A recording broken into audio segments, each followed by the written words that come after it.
आए हैं। राज्य लोक सेवा परीक्षा 2020 में सबसे पहले हमारे बीच में उपस्थित हैं श्री सिद्धार्थ जैन, जो सहायक संचालक स्कूल शिक्षा विभाग के रूप में चयनित हुए थे। मैं चाहूंगा कि उनके स्वागत में अपन सभी तालियां बजाएं। और इस साल की, इस वर्ष की, इस संस्था की, इस शहर की सबसे बड़ी उपलब्धि है कि हमारे बीच से लगभग ये समझ लें कि आप ही लोगों के बीच से एक सामान्य सी लड़की, जो टीकमगढ़ से जिसने चलना शुरू किया था और चलते चलते उस सर्वोच्च मुकाम को प्राप्त किया है, जो राज्य लोक सेवा परीक्षा वर्ष 2021 में डिप्टी कलेक्टर के रूप में प्रदेश की चौथी रैंक हासिल करी है। ऐसी कुमारी मनीषा जैन हमारे बीच में उपलब्ध हैं और उपस्थित हैं। आप सभी से जो भी चर्चा करनी हो वो तो करेंगे ही करेंगे, लेकिन एक चर्चा मैं बता दूं, जब पहली बार मेरी मनीषा से बात हुई थी तो अभी आप सब में वैसा कोई नहीं है, बिल्कुल सिंपल बंदा, बिल्कुल सिंपल, जैसे अपने यहाँ टीकमगढ़ में अपन लोग होते हैं वैसी लड़की एक सिंगल सादा सूट में आई, भैया तैयारी करनी है, बस इतनी सी बात है। वहां से उनने चलना शुरू किया और चलते चलते चलते चलते अपने बड़ों के मार्गदर्शन में और उन लोगों के मार्गदर्शन में जिनने कभी ना कभी परीक्षाएं दी थी, वहां से आज इस मुकाम पे पहुंची है। ये मेरी सफलता है, इस संस्था की सफलता है, इस नगर की सफलता है, साथ ही सबसे बड़ी सफलता उस व्यक्ति की है जिसने खुद मेहनत करी है। तो मैं चाहूंगा कि सबसे पहले, चूंकि अपन सब इन्हीं को सुनने बैठे, हमें तो कोई नहीं सुनना चाहता, दिन भर तुम लोग ऐसे ही इग्नोर कर देते, तो मैं चाहूंगा कि मनीषा, ज़्यादा अपन फॉर्मल नहीं करते क्योंकि गर्मी भी बहुत है, तो आप आओ और जो भी इन लोगों के मन के प्रश्न हैं उनके उत्तर दो। वेलकम। अरे यार मैडम, मैं तिलक करना तो भूल ही गया। सबसे पहले सभी को good afternoon. Thank you so much sir, आपने मुझे यहाँ पर इनवाइट किया सभी के साथ अपना अनुभव शेयर करने के लिए।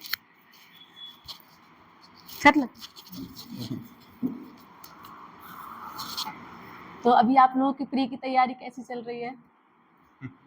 यहाँ सभी प्रकार के हैं, प्री मेंस सब। तो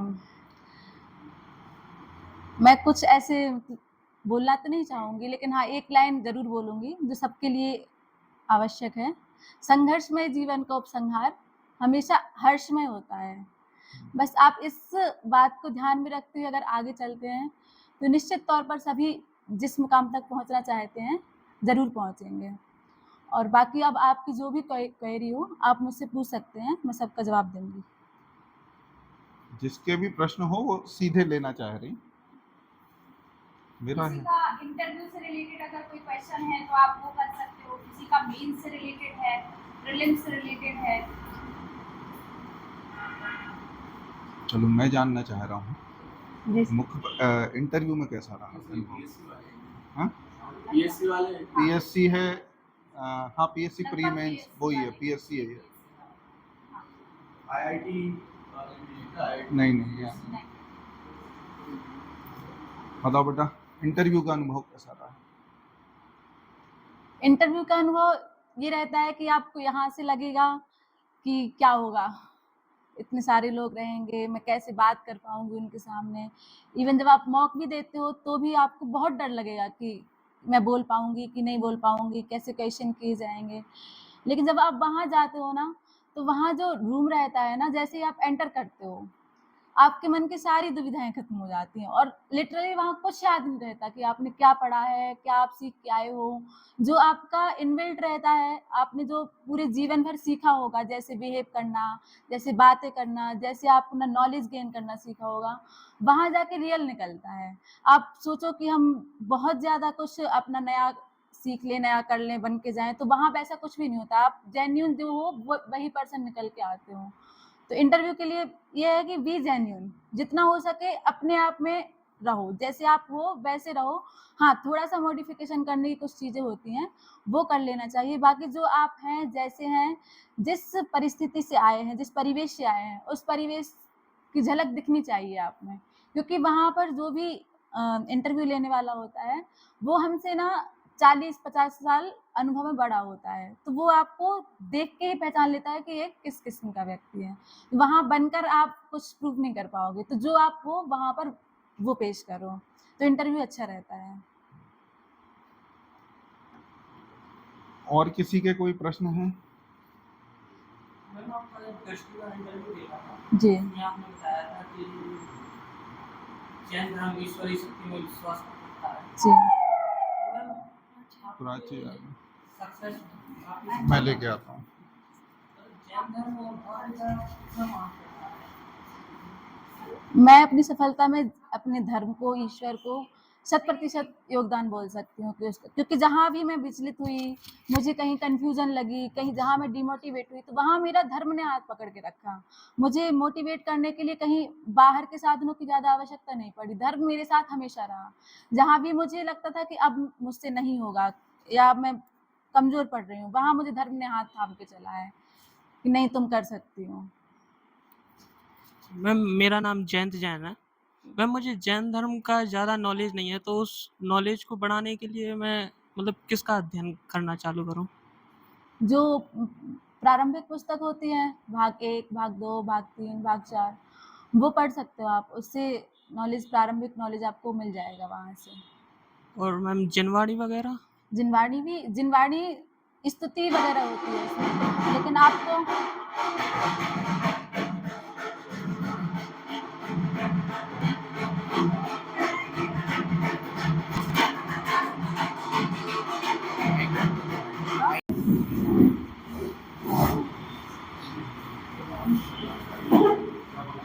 हाँ, क्या क्वेश्चन था? आप जिनवाणी के बारे में बतानी थी, जिनवाणी में स्तुति वगैरह और? जिनवाणी में स्तुति रहती है, तो हम ईश्वर के सामने जब जाते हैं तो हमारी क्या भावनाएं होनी चाहिए, उनको प्रकट करने का एक माध्यम है। वो भी आपको वर्क करेगा उसके लिए कि आप मोटिवेट रहो, लेकिन यदि आपको जनरल नॉलेज के लिए पढ़ना है तो वो भाग पढ़ना जरूरी रहते हैं। यहाँ से कहाँ मतलब कोचिंग्स वगैरह की? मैंने MPPSC की तैयारी बेसिकली शुरू की थी अपनी ग्रेजुएशन के बाद। हाँ, ग्रेजुएशन के बीच में सोच लिया था कि मुझे ये करना है, लेकिन BSc थी मेरी, रेगुलर थी, तो थोड़ा-सा ये रहता था कि पढ़ना है, तो फिर मैं उसमें कंटिन्यू नहीं कर पाई थी। तो मैंने ग्रेजुएशन के बाद से ही प्रॉपर तैयारी शुरू की मैम थी। ग्रेजुएशन आपकी कब कंप्लीट हुई थी? मेरी 2018 में हुई थी मिड। तो इसके बाद मैं फिर इंदौर चली गई थी, तो इंदौर में एक कोचिंग थी MGICS, वहाँ से कोचिंग की थी 6 से 7 महीने। फिर मैं संस्थान चली गई थी, तो फिर मैंने सेल्फ स्टडी की उसके बाद से। तो तब से जो भी मेंस लिखे, प्री दिए, सारे सेल्फ स्टडी के बेस पे दिए। मैम 2021 में आप कहाँ से कर रही थी कोचिंग? संस्थान से ही कर रही थी। अनुशासन? हाँ। और मैम आप तोड़ी जी नहीं मैम, मड़िया जी? मड़िया जी का मैंने 2022 का मेंस वहाँ से लिखा था। मेंस लिखने के लिए वहाँ गई थी 2-3 महीने के लिए। बाकी जो सेल्फ स्टडी है वो मेरी मोस्टली अनुशासन से हुई थी। तो मैम अनुशासन में आपने कब एडमिशन ले लिया था? 2019 में। आइए।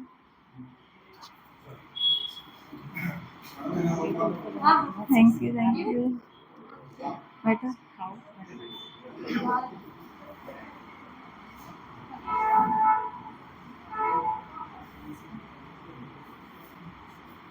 कब आए थे? ट्रेनिंग से? मैंने फोटो देखी थी तुम्हारी।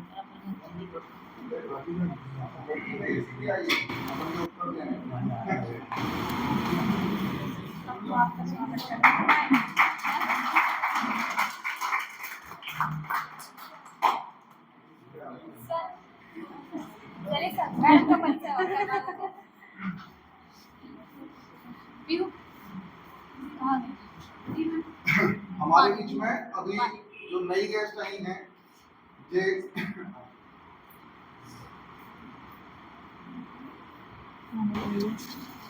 हमारे बीच में जो नए गेस्ट हैं वो प्राची हैं।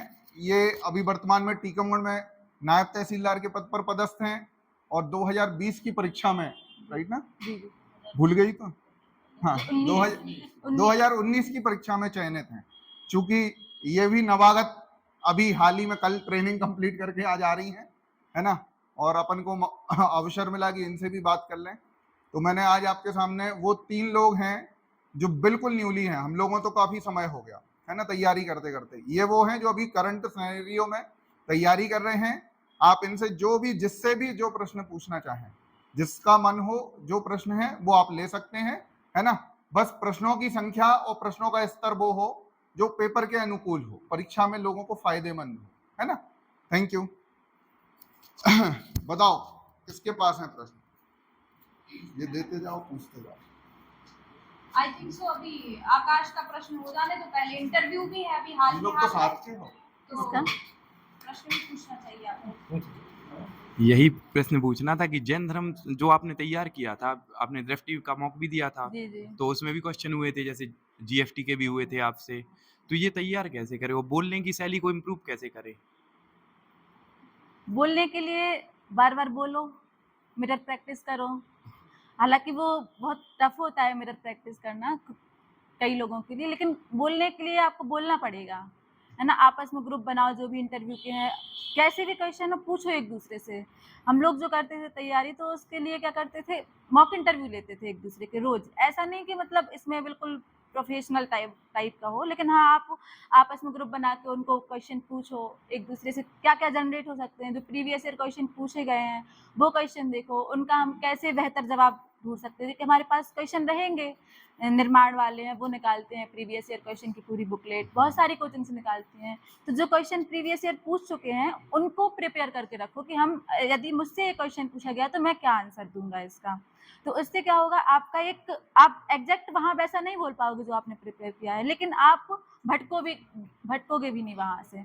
तो प्रीवियस ईयर क्वेश्चन को तैयार करो। इससे आपका क्या होगा, आपके दिमाग भी खुलेगा कि आपको किस स्तर तक सोचना है, किस स्तर तक जाना है उस विषय में, तो वो करना पड़ेगा आपको। और जैन धर्म के लिए ये रहता है कि जैन धर्म होता है ये किसी किसी को बहुत पसंद है तो वो पूछ लेंगे, है ना। लेकिन जो अपना मेंस का सिलेबस है जैन धर्म में, जैसे अनेकांतवाद हुआ, स्यादवाद हुआ, तो जो बेसिक है जो सब लोग जानते हैं, जैसे हम किसी अन्य धर्म के बारे में कितना जानते हैं तो हम उतना ही पूछ पाएंगे, ऐसे ही जैन धर्म के बारे में लोग कितना जानते हैं वो आपको पता चलेगा कि आप अपने आसपास के लोगों से पूछो कि वो क्या जानते हैं। क्योंकि कोई अदर जो धर्म का लोग होगा वो आपको उतना ही पूछ पाएगा जितना उसने दूर से देखा होगा, है ना। बहुत डीप जाने की जरूरत नहीं है कि आप जा रहे हो कर्म सिद्धांत पे, 108 व्रत पे, इन सब पे जाने की जरूरत नहीं है। जो बेसिक है वो तैयार कर लो इसका, है ना, वो नहीं छूटना चाहिए। तो जैन धर्म के लिए मैं ये बोलूँ कि ऊपर ऊपर का जो रहता है वो नॉलेज जरूरी रहेगा। और कितना अंतर होता है जो अपन बाहर मॉक देते हैं या प्रिपरेशन करते हैं और वो बोर्ड का वो सीन? वो आपको सिर्फ जो व्यवस्था रहेगी बैठने वगैरह की वो सेम रहती है, बाकी जो माहौल रहेगा, पर्सन रहेंगे, वो सब अलग रहेंगे, और उनके जो क्वेश्चन पूछने का स्तर रहेगा वो भी अलग रहेगा। तो ये आप मॉक से सोचो कि मॉक जैसा ही आपको वहाँ माहौल मिलेगा, ऐसा बिल्कुल भी नहीं होने वाला। मॉक में आपकी प्रैक्टिस हो जाती है कि आप उनके सामने बोल पा रहे हो कि आपको क्या बोलना है वहाँ पे, लेकिन वहाँ पे बिल्कुल अलग ही रहता है ना मैम। आप सोच ही नहीं सकते वो आपसे क्या पूछ लेंगे, है ना। तो कई बार हमें हो सकता है 20 क्वेश्चन उन्होंने किए, हमें 18 क्वेश्चन में सॉरी बोलना रहा, तो उसमें हमें घबराना नहीं है, हमें सिर्फ क्या रखना है, कॉन्फिडेंट रखना है अपने ऊपर कि जो हम बोल रहे हैं, सॉरी भी बोल रहे हैं ना, तो वो कॉन्फिडेंटली नहीं आता, क्योंकि सारी चीज़ों के हम सर्वज्ञ नहीं हो सकते हैं।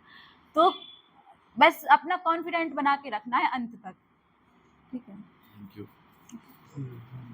आपका भी तो है। मैम मेरा नाम आदित्य श्रीवास्तव। बैठो बच्चे खड़े हो, आगे आए, जी मैम। आगे आ जाओ।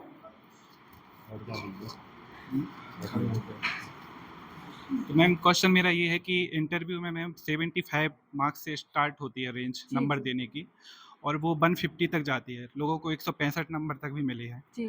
तो मैम ये इसमें एक एवरेज मार्क्स 125 130 तक तो देखने को मिले हैं, लेकिन मैम जो ये 150 और उससे ऊपर भी जो लोग नंबर लेकर आ रहे हैं, तो इसके पीछे उनकी क्या तैयारी रहती है और क्या इसके पीछे मतलब इसका कारण क्या हो सकता है कि 150 से ऊपर भी लोगों के नंबर आते हैं? मैंने आपके भी स्कोर देखा, 125 स्कोर है जी, आपका। जी।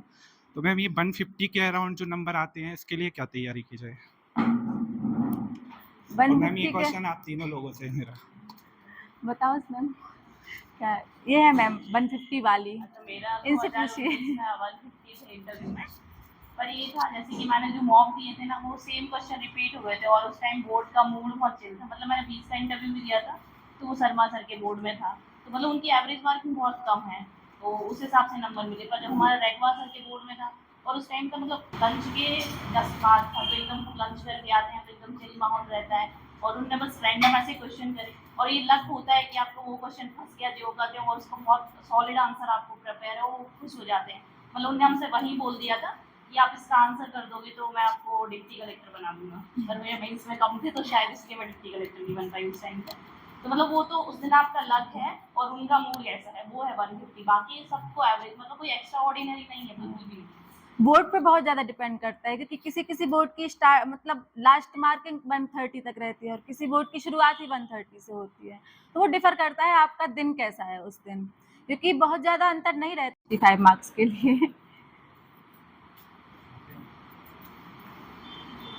तीसरी कास्ट में डिपेंड करती है।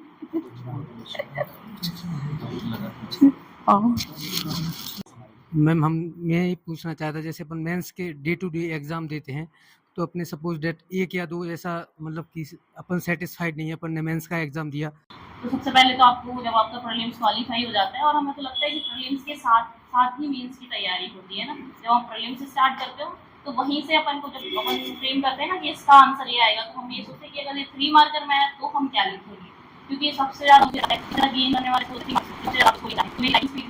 मतलब पेपर नहीं लगा मतलब कभी ऐसा भी बोला है, तो ऐसे मतलब हमारे साथ 19, 20, 21 सारे टाइम ऐसे ही हुआ है कि मैं कंप्लीट नहीं करता, तो पर मेरे 3 मार्कर बहुत अच्छे थे, तो मैं उस पर कमांड जब भी मैं प्रीलिम्स पढ़ती हूँ ना तो हमेशा उसका वो लेके चलती हूँ कि इस 3 मार्कर का आंसर मैं क्या लिखूँगी, मैं मेरी 3 लाइन क्या होंगी, और उसको जब वो यूँ करते हो जब वो हिट करता है ना तो फिर मुझे लगता है कि वो फिर आपसे अच्छा आंसर कोई नहीं लिख सकता, क्योंकि आप पहले से उसको प्रिपेयर करके आते हो ना घर से कि हम 3 पॉइंट सही लिखेंगे करके। तो वो सबसे पहला फोकस 3 मार्कर को बहुत अच्छे से करना है। जबकि आप प्रीलिम्स का फैक्ट पढ़ते हो तो आप उस वजह से आपने अश्वमेध पढ़ा, अश्वमेध या आया कहीं, तो आप अश्वमेध या तो 3 लाइन मतलब तैयार कर लो कि हम आएगा तो क्या लिखेंगे करके, है ना। ये 3 मार्कर। दूसरा 5 मार्कर है ना। 5 मार्कर में अब तो इतना सा स्पेस आने लगा है तो कुछ है नहीं, 3 मार्कर का थोड़ा सा एक्सटेंशन है, 5 लाइन कर दो तो 5 मार्कर कंप्लीट हो गया। और 5 मार्कर में आप अपनी कुछ वो भी कर सकते हैं, क्रिएटिविटी, मतलब पहले ज़्यादा स्कोप होता था पर अब उतना स्कोप नहीं है, फिर भी आप उसको ज़्यादा से ज़्यादा पॉइंटर्स में लिखने की कोशिश करो, क्योंकि कम स्पेस कम होता है तो आप उसको डिवाइड कर सकते हो पेज को, मतलब दोनों तरफ लिख सकते हो, तो 10 पॉइंट्स आ सकते हैं, 6 पॉइंट। ऐसा कंपलसरी नहीं है कि 5 पॉइंट लिखने की 10 पॉइंट, आपको जितना आ रहा है उतना लिखो, और प्रायोरिटी तो ये कि पेपर कंप्लीट करना है ना। और तीसरी चीज़ आती है आपकी 11 मार्कर, है ना। 11 मार्कर में आपके पास बहुत स्कोप है, आपको जितना आता है उसको लिखना है, पर हमें डायमेंशन बहुत सारे खोलने हैं। मतलब अगर उसने पूछा कि आप सांची की स्तूप पर टिप्पणी लिखो तो आपके ऊपर ही क्वेश्चन, आप में कुछ भी लिख सकते हो, पर हमें ये कोशिश करना है कि हम उसको ज़्यादा से ज़्यादा कैसे कवर कर सकते हैं। मतलब सबसे पहले हम ये बता सकते हैं कि कहाँ है, फिर दूसरा पॉइंट से लिख सकते हैं कि किसने बनवाया था, तीसरा हम उसकी स्थापत्य के बारे में लिख सकते हैं, उसकी संरचना कैसी है, उसमें बाद में आपका महत्व लिख सकते हैं, आप उससे महत्व भी बहुत सारे डायमेंशन में लिख सकते हैं, उसका रिलीजियस क्या महत्व है, कल्चरल में क्या महत्व है ना, उसका भौगोलिक क्या महत्व है, मतलब बहुत सारे डायमेंशन हो सकते हैं। और यही आपका स्कोर गेन कराते हैं, क्योंकि सांची का स्कोर तो सब लिखेंगे, पर आपने क्या अलग लिखा, तो आपको ना ज़्यादा से ज़्यादा, मतलब 11 मार्कर में तो अगर ओपन एंडेड क्वेश्चन आता है तो आप जितने ज़्यादा डायमेंशन खोल सको उतने ज़्यादा डायमेंशन खोलो, है ना। और ये तो 3 पेपर की बात हुई, और जो लास्ट 3 पेपर बचते हैं ना वो सबसे ज़्यादा स्कोरिंग है। मतलब लोग इतना पढ़ते हैं इन 3 पेपर को और उन 3 पेपर को, मतलब आपने सोचा कि आप निबंध कितनी पढ़ के जाते हो, कोई नहीं पढ़ता, पर अगर आप निबंध एक बार लिखना आ गया ना तो मतलब आप उसमें सबसे ज़्यादा स्कोर गेन कर सकते हो। हिंदी का पेपर, हिंदी मतलब मुझे लगता है 2-3 बुक है, एक कुसुमलता वाली बुक है और एक चंचल जैन की बुक है। मैंने 19 में जब मीन्स लिखा था तो 19 में चंचल जैन के आगे की 40 पेज की पूरे आंसर्स वही क्वेश्चन आए थे सेम टू सेम, पर मैं बहुत अच्छे से उनको प्रिपेयर कर रही थी और जो करते हुए मुझे ऐसा लगा था कि मेरे 175 नंबर के पेपर तो 175 मिलेंगे टोटल, उसमें से कभी होता है। तो ये 3 पेपर और एथिक्स है ना, तो इन पे ज़्यादा फोकस करूँ, है ना, क्योंकि टाइम भी कम लेते हैं और इनका सिलेबस भी कम है। अब तो शायद चेंज हो गया, पर एथिक्स है ना, एथिक्स को बढ़ा दिया है काफ़ी। पर पहले तो ऐसा था कि मतलब आप आराम से इसको बहुत कम टाइम देने के बाद भी आप उसको बहुत अच्छे से प्रिपेयर कर सकते हो। और अभी भी आपके पास स्कोप है, मतलब हिंदी और निबंध है ना, और बहुत सारे बच्चों के निबंध से पेपर रुकते हैं। मतलब बहुत सारे लोग देखा कि 39 मिल जाते हैं, 38 मिल जाते हैं और पेपर रुक जाता है। तो मतलब हम इन 3 पेपर को तो सब फोकस करते ही हैं, मेन जो पेपर रहते हैं, और जो लास्ट के 3 पेपर है ना उनको भी फोकस करते हैं। और एक क्वेश्चन कोई पूछ रहा था ना कि जैसे ऐसा होता है कि आप 3 पेपर मतलब स्टार्टिंग के पेपर अच्छे नहीं गए तो हमारा मन नहीं लगता कि हम 3 पेपर और कैसे करें या रहने देते हैं, अब हो जाएगा, रहने दो, हम नहीं पढ़ते हैं। पर ऐसा नहीं है कि मतलब हमारे 3 पेपर खत्म होता है उसको वहीं भूल जाओ कि हम कल दूसरा देंगे, फिर 6 दिन बाद उनको उठा के देखना कि हमने 6 पेपर कैसे गए हैं। उसके बीच में बिल्कुल इंटरप्शन नहीं लाओ और कंटिन्यू वो लास्ट के 3 पेपर पे बहुत अच्छे से फोकस करो। बस ये स्ट्रेटजी और रिवीजन मस्ट है, बहुत ही ज़्यादा वाला। मतलब आप भले बहुत कम पढ़ो, बहुत ही कम पढ़ो, पर ये ज़रूरी है मतलब 21 बार रिवीजन कर लेते हो ना तो आप जिंदगी में कभी नहीं भूलते। पर अपना कि हम 21 बार तो रिवीजन नहीं कर सकते हैं उसको, कर सकते हैं। जैसे कि आपने आज कोई चीज़ पढ़ी, आपने एक पेज पढ़ा उसको, तो आप कल जब दूसरा टॉपिक पढ़ रहे हो ना उसको पढ़ने के पहले बस उसको एक बार नज़र घुमा लो, उसको एक बार माइंड में रीड कर लो कि हमने कल क्या पढ़ा था। और जब आप एक बार उसको पढ़ लोगे ना, फिर आप जब तीसरे दिन पढ़ोगे तो आपको वो नहीं पढ़ना है जो आपने पहले दिन पढ़ा था, आप दूसरे दिन वाला पढ़ो। पर हम जब मतलब 4-5 दिन हो जाए ना तो हम फिर से वो पहले दिन वाला उठा के एक बार रिवीजन करें। तो और ये वाला रिवीजन का टाइम आप ऐसे भी रख सकते हो, जैसे आप नहा रहे हो, खाना खा रहे हो, तो बस मन में याद कर लो कि हमने कल क्या पढ़ा था, बस इतना याद करना है आपको क्या पढ़ा था। जब भी जैसे भी क्वेश्चंस या फिर इससे रिलेटेड कुछ भी आपके एग्जाम में आएगा ना तो आपको तुरंत क्लिक करेगा। तो ये वाली मतलब रिवीजन वाली स्टडी मतलब स्ट्रेटजी जो है ना वो मस्ट है ना। और साथ में लोगों ने बताया कि शॉर्ट नोट्स तो सबको प्रिपेयर करनी है। और मतलब ये मेरा पर्सनल एक्सपीरियंस ऐसा है कि मुझे नहीं लगता कि मैं 6 दिन में मतलब पढ़ पाती हूँ जब आपका पूरा फ्री रहता है तो और मुझे लगता है कि कुछ नया हम बिल्कुल भी याद नहीं कर पाते, तो पुराना मतलब हमारे लिए याद भी नहीं हो पाता उतना फिर से। तो हम तो उसमें आराम करते हैं और जो पहले हमने नोट्स बनाए ना हम उसको बार बार रिवीजन करते हैं। और तो जो आपके 8 पेज के नोट्स हैं ना वो ऐसे आंखों में धूल है, मतलब जब आप क्वेश्चन लिखो तो पूरा ऐसे आ जाए वर्ड टू वर्ड कि हमने वहाँ पे क्या लिखा। बस यही है। और किसी का कोई क्वेश्चन?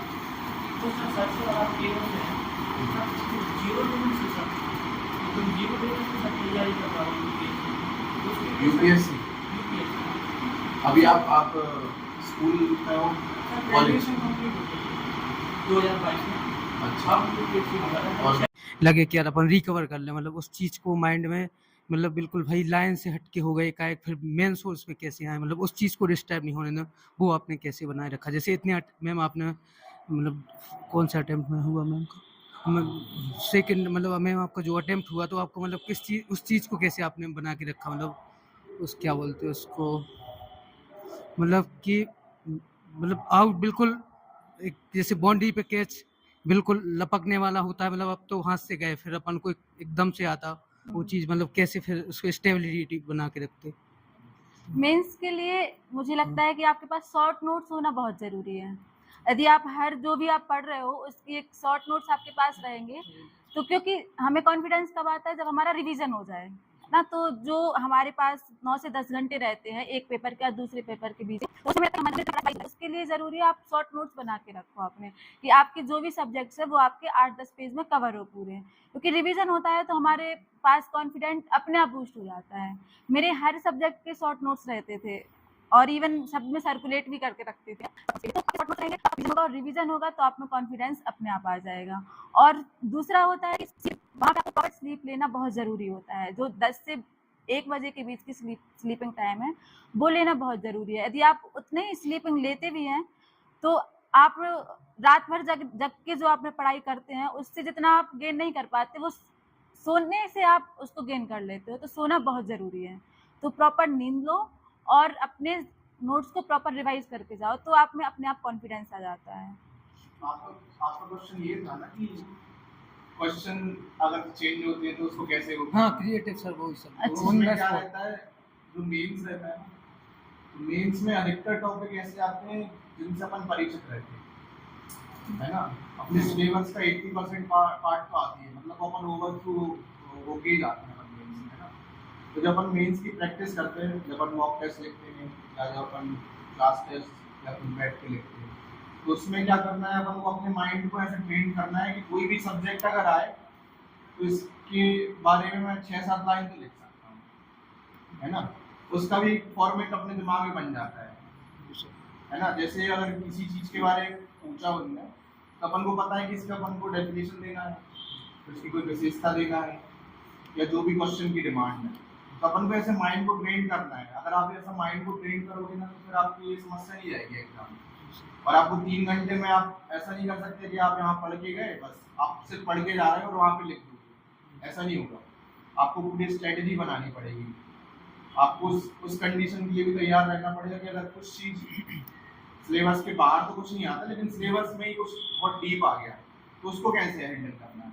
तो वो ऐसे ही होगा कि जब अपन थोड़ा, देखो क्या होता है मेंस में, जहाँ तक मतलब मेरा पॉइंट ऑफ व्यू है कि हमें हर चीज़ डिफाइन करते आना चाहिए, है ना। हम अगर हर चीज़ डिफाइन करना सीख गए ना, तो फिर मीन्स बहुत आसान हो जाता है, और फिर ये समस्या नहीं आती कि हमें अगर कोई क्वेश्चन आ गया तो उसको कैसे डील करना है। अभी आप प्री की तैयारी कर रहे हैं, है ना। तो जब आप मेंस की तैयारी करोगे ना, तो एक होता है जब हम आंसर राइटिंग पेपर पे करते हैं, और एक होता है जब हम माइंड में करते हैं, माइंड में बनाते हैं कि अगर ये वाला क्वेश्चन आएगा, वो दिन भर चलते रहती है प्रोसेस, है ना। जब अपन मेंस, जब हम तैयारी में इन्वॉल्व होते हैं ना, तो ये नहीं होता कि हम 6 घंटे पढ़ रहे हैं। जैसे कुछ लोग बोलते हैं ना, मैं 12-12 घंटे पढ़ता हूँ, तो वो 12 घंटे वहाँ बैठ के नहीं पढ़ते हैं। तैयारी तो दिन भर चलती है। आप खाना खा रहे हो तो कुछ दिमाग में आ गया, आपने सोच लिया यार ये ऐसा आएगा तो मैं ऐसा करूँ, है ना। जब आप मेंस की तैयारी करोगे ना, तो आप दिन भर तैयारी करोगे, कहीं ना कहीं कुछ ना कुछ चलता रहता है दिमाग में कि अब ये वाला पॉइंट है तो मैं इसको ऊपर कर सकता हूँ, इसको मैं नीचे कर सकता हूँ, ये वाला अगर कुछ चीज़ आएगा तो मैं इसको ऐसा लिख सकता हूँ, वैसा लिख सकता हूँ। ये जो मेंटल जो अपन माइंड में बनाते हैं, ये बहुत इम्पोर्टेंट है, और ये परीक्षा में बहुत काम आता है। सर रिस्क भी ले सकते क्या ये चीज़, मतलब पूरी अवॉइड कर दो, जैसे कोई टॉपिक हुआ ये सब, मतलब नेसेसरी सब कुछ नहीं पढ़ो, जैसे अपन कुछ टाइम की वजह से या कुछ ओवरलोडिंग या कुछ और रिस्क थोड़ा बहुत। सर लाउड बोल समझ जैसे कोई टॉपिक हो या कोई पोर्शन, जैसे इतना कम टाइम बचा सर एग्जाम तो रिस्क भी ले सकते हैं, जैसे वन वाइट।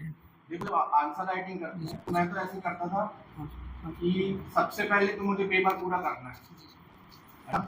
क्योंकि अगर क्वेश्चन छोड़ दिया तो फिर उसके तो नंबर मिलने नहीं है ना। खराब लिख के आ रहा है या अच्छा लिख के आ रहा है, वो तो सेकेंडरी चीज है। सबसे पहले अपन को करना है पेपर पूरा करना है। फिर दूसरा है कि हमें क्वालिटी में लिख के आना है, ठीक है। तीसरा है कि हमें उसको अच्छे से प्रेजेंट करना है, और चौथा है उसमें करंट अफेयर्स डालना है। यूपीएससी में ये सीक्वेंस उल्टा होता है, वहाँ क्वालिटी में लिख के आना पड़ता है, एमपीएससी ऐसे नहीं है।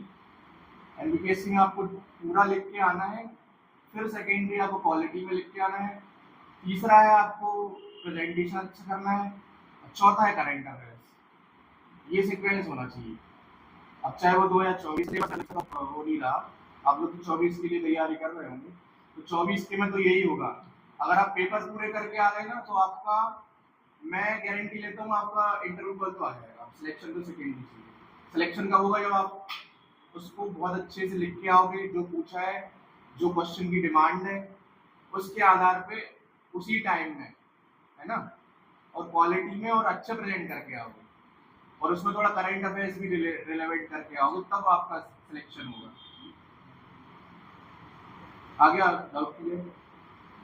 सर आपने बताया ना सर यूपीएससी में इसको डिफरेंट होता है, तो उसका और इलैबोरेट करें। जो मैंने तो तैयारी नहीं की है, लेकिन मेरे दोस्त वगैरह तैयारी जो भी होती है, तो जिससे मैंने सुना है कि उसमें तो हमें करंट अफेयर्स ज़्यादा पढ़ना पड़ता है, हमें जो भी न्यूज़ वगैरह चल रही है उसका थोड़ा रिलेवेंस आता है। मतलब यूपीएससी में कैसे क्वेश्चन पूछे जाते हैं कि विश्लेषण करना, है ना, किसी चीज़ का। जैसे आप ले लो, अभी जैसे कोई सी योजना चल रही है, सीखो कमाओ योजना के बारे में आपने सुना हो, तो यूपीएससी में कैसा क्वेश्चन पूछेंगे कि सीखो कमाओ योजना क्या है, उसकी विशेषताएं बताइए, या अगर 11 से 15 नंबर का है तो उसकी कमियां बता दीजिए, या ऐसे टाइप के सीधा सीधा क्वेश्चन आता है ना। तो एक आध क्वेश्चन थोड़ा विश्लेषण करने का आ जाए कि इसमें और क्या सुधार हो सकते हैं। यूपीएससी में और डिफरेंट आएगा। यूपीएससी में कैसा आएगा कि जो मध्य प्रदेश शासन की सीखो कमा योजना है और केंद्र सरकार की कौन सी आई थी, विश्वकर्मा योजना, इन दोनों में आप क्या समानताएं देखते हैं, उनका क्या विश्लेषण होगा, उनमें क्या सुधार हो सकता है और उसका पूर्वोत्तर के राज्यों में कैसा इम्पैक्ट पड़ेगा, समझ रहे हो? तो ये यूपीएससी है। और एमपीपीएससी कैसी है, या तो विश्वकर्मा योजना के बारे में पूछ लेगा या सीखो कमा योजना के बारे में पूछ लेगा, तो आपको उतना पढ़ना है बस। एमपीपीएससी और इसमें ये अंतर है। लेकिन जैसे आप दृष्टि वगैरह के जो वो देखते होगे, क्या आता है वो टुडेज जीके आता है और एक और कुछ आता है, आर्टिकल्स आते हैं उसके, ऑडियो आर्टिकल्स आते हैं, है ना। तो अगर आप ये चीज़ें सुनते हो ना तो आपकी अप्रोच यूपीएससी वाली रहेगी, तो आप एमपीपीएससी में भी यूज़ कर सकते हो उस चीज़ को। किसने मना किया? आप 11 नंबर में लिखो, आप अपना विश्लेषण लिख सकते हो अगर आपके पास जगह है तो। अब जैसे आपका क्वेश्चन था ना कि सर वो मुझे कुछ आ नहीं रहा है, अगर है ना भूल गया, तो अगर आपकी ऐसी वाली स्टडी होगी ना तो आप वो चीज़ वहाँ पे भी लिख सकते हो, किसी मना तो नहीं किया किसी ने। मेंस में तो आप रिलेवेंट कुछ भी लिख सकते हो, जो पूछा गया है वो आप लिख सकते हो, उसका कोई फॉर्मेट नहीं डिसाइड करेंगे। जैसे अगर आप हम तीनों की अगर कॉपी भी देखोगे ना तो हम तीनों का तरीका एकदम अलग होगा, पढ़ने का, लिखने का भी तरीका अलग होगा, अलग अलग किताबें एक हो सकती है, लेकिन उसी किताब से मैंने कुछ और सीखा होगा, इनने कुछ और सीखा होगा, इनने कुछ और सीखा होगा। सीखने का सेंस ये, जैसे मध्य प्रदेश की राजधानी भोपाल है, ये तो ठीक है, ये कॉमन है, लेकिन उसको रिप्रेजेंट भोपाल की क्या क्या विशेषताएं हैं, जैसे भोपाल में कल्चरल भी विशेषताएं हो सकती हैं, है ना, भौगोलिक विशेषताएं होती हैं, तो सब तीनों की प्रायोरिटी अलग अलग हो सकती है ना। मैं भौगोलिक पे ज्यादा फोकस कर सकता हूँ, ये कला पे ज्यादा फोकस कर सकते हैं, है ना। तो ऐसा कोई हार्ड एंड फास्ट वो नहीं होता है। आपकी तैयारी, आपको एक सामान्य नॉलेज होना चाहिए। और आपने जैसे पूछा था कि जैन दर्शन के बारे में, तो इतना मतलब इंटरेस्ट जैन दर्शन इतना ज़्यादा नहीं आता है। अगर आप तैयारी पढ़ सकते हो जैन दर्शन, मैंने भी बहुत पढ़ा हुआ है, लेकिन वो आपको एग्जाम में काम नहीं आएगा, है ना। अगर आपका खुद का इंटरेस्ट है तो बहुत पढ़ो, आपको वो आपका पर्सनल इंटरेस्ट है, लेकिन आपको ये पता होना चाहिए कि जैसे आप न्यूज़ लोगे तो उसमें जो फैक्ट है उनकी थोड़ी बहुत जानकारी होना चाहिए। और अनेकांतवाद, शादवाद क्या होता है ये, क्योंकि ये एक हर व्यक्ति को पता होना चाहिए, बहुत वैश्विक स्तर के वो हैं पॉइंट्स हैं, इनको तो सबको पता होना चाहिए। एक जो बेसिक जानकारी होती है, जो अजैन व्यक्ति है उसको जो जानकारी होती है वो आपको होना चाहिए बस। 24 तीर्थंकर के नाम सबको पता नहीं होने चाहिए, क्यों पता होना चाहिए? और वो व्यक्ति क्यों ही पता करे, उसको बस महावीर भगवान का नाम पता हो। आपको 12 ज्योतिर्लिंग के नाम याद है, आप जैन हो तो आपको नहीं होने चाहिए, और आप पता भी क्यों करोगे? अगर आपके एग्जाम में आएंगे तो आप पता करो, है ना। तो बिल्कुल माइंड में मतलब व्यवहारिक तैयारी करो, जो चीज अपने काम की है वो बहना नहीं है अपन तैयारी। नॉलेज का टेस्ट, मतलब नॉलेज का टेस्ट तो अपनी प्री में ही हो जाता है, एनालिसिस का टेस्ट होता है। बहने से तो यही है, आप पुराने पेपर देखो 10 साल के, सिलेबस को सामने सिलेबस, रखो। आपके जो मॉक टेस्ट होते हैं आपको कुछ समझ में आ जाएगा कि मैंने बहुत फालतू पढ़ के रखा है, और वो ही बहुत काम आता है। जब ऐसा होता है ना कि अपन को आता है इतना सारा है और लिखना 5 लाइन में है, फिर आप वही सोचते हो यार मैं 5 लाइन में क्या अच्छा लिखूं। तो ये आपको पहले से ही क्लियर रखना हो। आप कोई भी तैयारी करो, आप एमपीपीएससी की बात नहीं कर रहा हूँ, आप आईआईटी या जो भी तैयारी कर रहे हो, पटवारी और जो भी सभी देंगे वैसे, है ना, पटवारी वगैरह का भी देंगे और सबका सभी यहाँ पे मतलब वही है ना, कॉम्पिटिटिव एग्जाम वाली है ना, और भी कोई अलग तैयारी कर रहा है ना। तो कोई भी आप पेपर की तैयारी करो तो उसमें यही अप्रोच होती है, जो आपके पेपर में पूछा जाता है आपको वो आना चाहिए बस। अब किसी दूसरे देश में क्या हो रहा है, मतलब इंटरेस्ट, जैसे मेरा आईआर है, मुझे आईआर पढ़ना बहुत अच्छा लगता है, तो मुझे ये भी पता है स्कैंडिनेवियन कंट्रीज में क्या हो रहा है, यहाँ के पीएम कौन बन रहे हैं, मुझे बहुत अच्छा लगता है, तो मैं पढ़ता हूँ, लेकिन वो एग्जाम में तो नहीं आता ना, तो मैं अपने पर्सनल इंटरेस्ट के लिए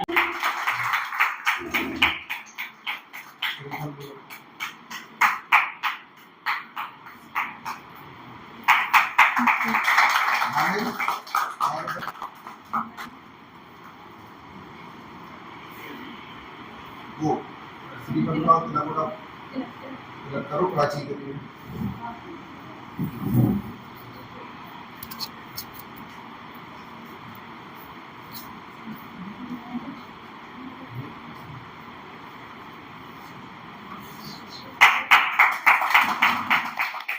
प्रकाश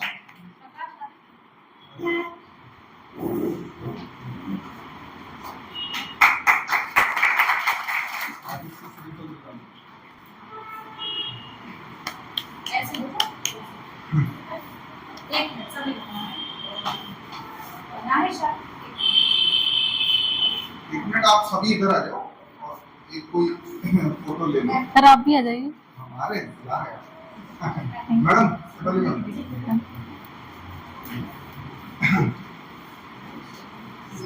हाँ।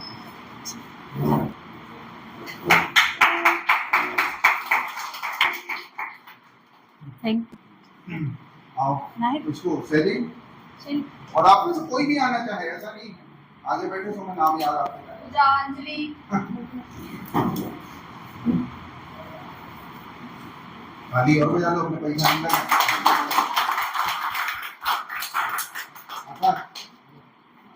आकाश हर्ष आदित्य प्रकाश सर सर के लिए सर क्या सोच रहे हैं? जल्दी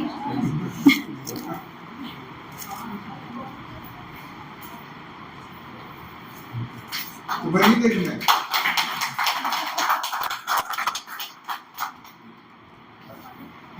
तो देख